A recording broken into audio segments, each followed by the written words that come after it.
Chapter 30. And Moses spake unto the heads of the tribes concerning the children of Israel, saying, This is the thing which the Lord hath commanded.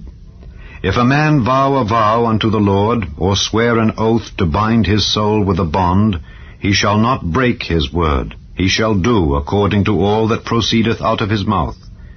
If a woman also vow a vow unto the Lord, and bind herself by a bond, being in her father's house in her youth, and her father hear her vow, and her bond wherewith she hath bound her soul, and her father shall hold his peace at her, then all her vows shall stand, and every bond wherewith she hath bound her soul shall stand.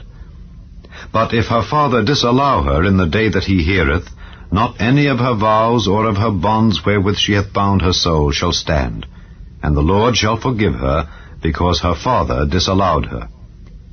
And if she had at all an husband when she vowed, or uttered aught out of her lips wherewith she bound her soul, and her husband heard it, and held his peace at her in the day that he heard it, then her vows shall stand, and her bonds wherewith she bound her soul shall stand.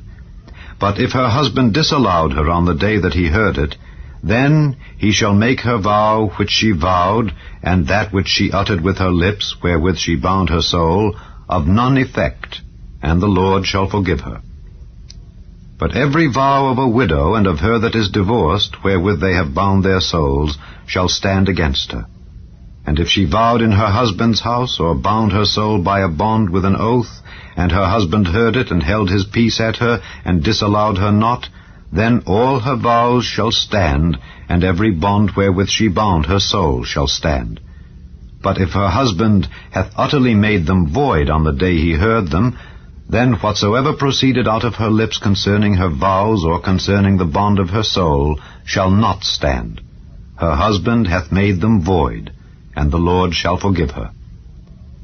Every vow and every binding oath to afflict the soul, her husband may establish it, or her husband may make it void. But if her husband altogether hold his peace at her from day to day, then he establisheth all her vows or all her bonds which are upon her. He confirmeth them, because he held his peace at her in the day that he heard them.